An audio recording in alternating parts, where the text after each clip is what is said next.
Olá, crianças do quinto ano. Vamos começar a nossa 11ª aula de língua portuguesa no segundo bimestre. Nessa aula, vamos revisar algumas coisas, alguns assuntos importantes para você fazer a sua atividade de hoje.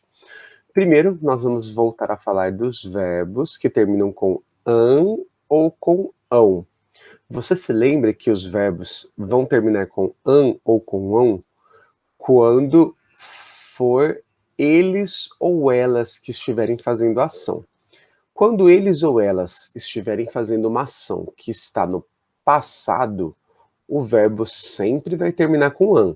Então, no passado, o verbo termina com an, como é o caso de as famílias levavam as atividades até a escola durante a pandemia.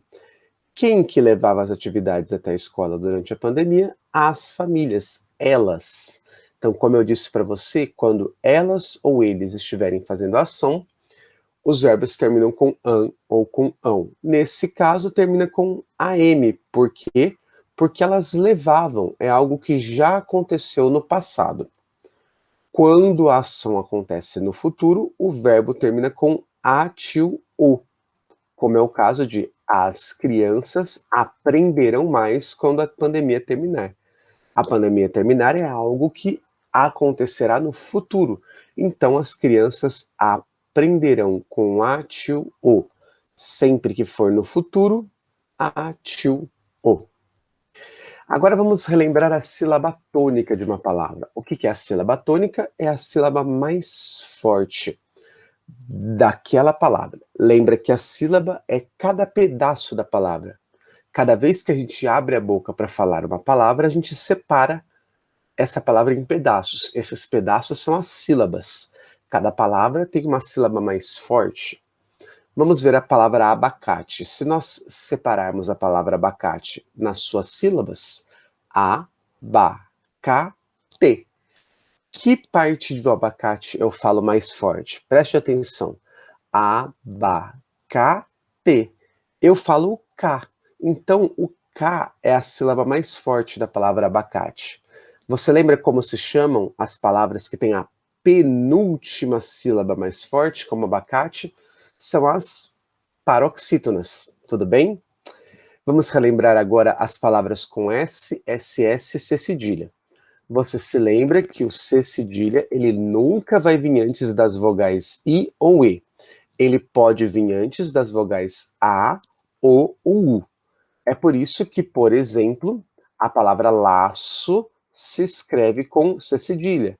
O C cedilha pode vir antes da vogal O, só não pode vir antes das vogais I e E. Agora eu quero que você se lembre também que nenhuma palavra em língua portuguesa começa com SS, então você nunca vai escrever SS no começo de uma palavra. Para que o SS serve? Ele existe para manter o som do S quando o S está entre duas vogais. Então, por exemplo, a palavra seringa, ela não pode ser escrita com SS, porque SS a gente não usa no começo da frase. A palavra pássaro precisa do SS, porque se a gente te deixasse só uma letra S, nós teríamos que ler pássaro, porque quando a letra S está entre duas vogais sozinha, ela tem som de Z, como é o caso da palavra casa. Tudo bem? Então, para a letra S ter som de S, ela precisa ter duas juntas, o SS, quando elas estão entre duas vogais. Para a gente terminar, vamos falar das estrofes e dos versos. Lembra que as estrofes são uma parte do poema que está separada por um espacinho em branco. E os versos são cada uma das linhas de um poema. Espero que eu tenha te ajudado a fazer a atividade de hoje. Até a próxima de língua portuguesa.